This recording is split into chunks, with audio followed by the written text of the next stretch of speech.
Friends, this is the day that the Lord has made, and we rejoice and are glad in it.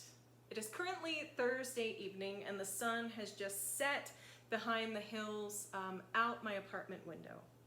But it is Sunday morning as you're watching this, and we hope that you find a blessing from this service.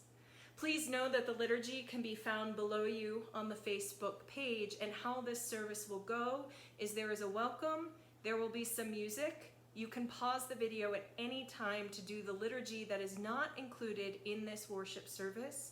There will be a sermon and another song. So we hope that you will take this time to be with God, be with your family, be in song, be in scripture, be in the Spirit. So let us worship God as we are called to today.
So this morning, I want to talk to you about something that is very important to me.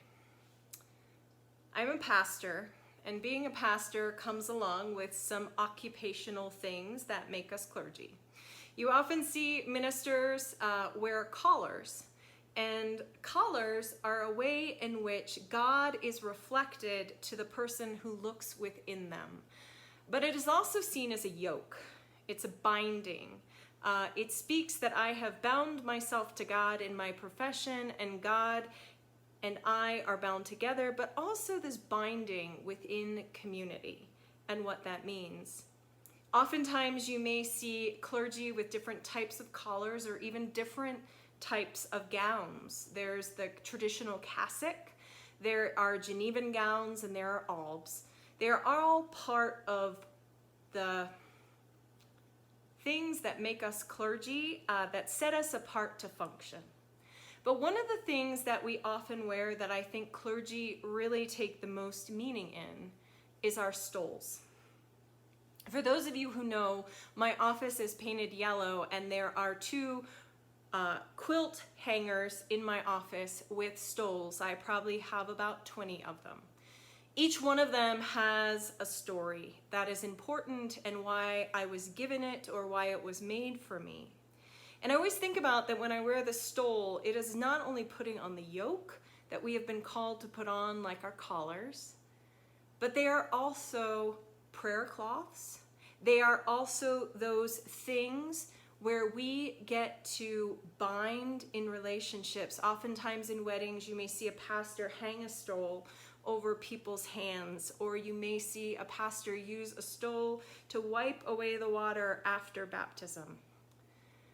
One of the things for me about a stole is the history of where it came from, the people who made it, and why it was made. So today's stole comes to me from Palestine, from my friends Elias and Isa. And these are made by women in Palestine, often Hebron or Bethlehem. And I think about the women who stowed every stitch within this and put a prayer within it, never knowing that it was going to come to me, a pastor in the United States. And one of the things about the stoles as I put them on every Sunday is I think about those people. I think about the people who gave them to me. I think about the communities that I have served and the symbolism behind each stole coming to me. And it's an art of being connected and also being disconnected. Our scripture lessons today are from Ezekiel and from John. It's the story of the dry bones, where God and man look at the bones and say, can these bones, these very bare, bleached bones, live again? And all of a sudden, those bones start being woven together anew. They're not the same as they were before, but new sinew and new muscle and new fabric of life are put upon them, and they rise and they dance. And then we have our passage from John today, where the shortest sentence in Scripture appears. Jesus wept. But it's the story of the raising of Lazarus. Now we know that in the story, Jesus was gone. Mary and Martha send word for him. And Jesus doesn't come. And Lazarus dies. And the first thing that happens is he weeps. And he comes, and Mary and Martha, if you had been here, Lord, this would not have happened. You know what? Whether or not Jesus was there, Lazarus would have died. Because Christ is always there in our living and our dying and our recreation. Probably the most important piece of this scripture is when Jesus calls Lazarus out. Lazarus, come out. He says to the community the most important thing that he can say. Unbind him and let him go. Unbind him of the prayer cloths and the linen that he has been wrapped in, and let him go. He is not the same as he was when he went in that tomb, and he has been resurrected and a new creation. These scriptures are both about non-attachment. What it is to let go of that which no longer serves us and embrace that which now serves us. It goes back to the stoles. The unbinding and the binding together. Every Sunday when I put a stole on, I am being bound to that moment. And every Sunday when I take it off, it is an unbinding into where God calls us next. They are a reminder of prayer cloths and burial cloths and resurrection cloths. With a story, with a beginning, with an ending, and with that which has not been written yet.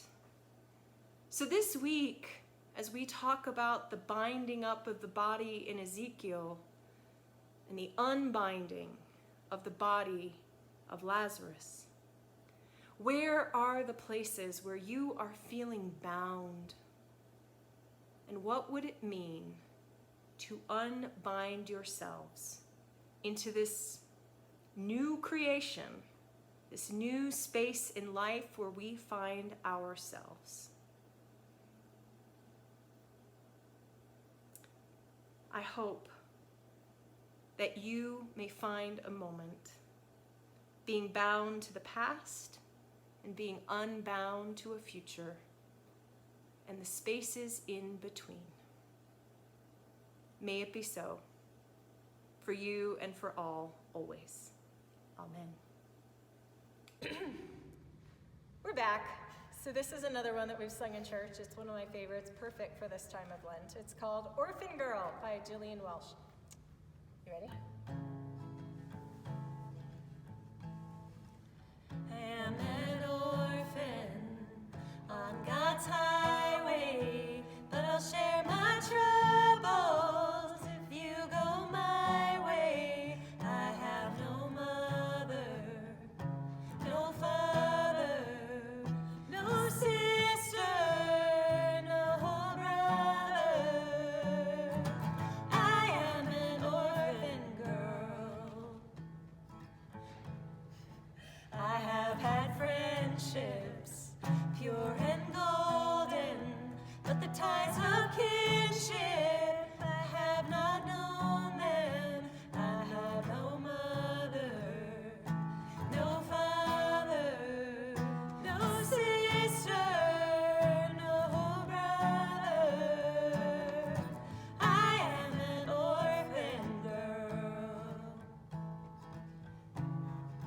But when he calls me, I will be able to meet my family at God's table. I'll meet my mother, my father, my sister, my brother.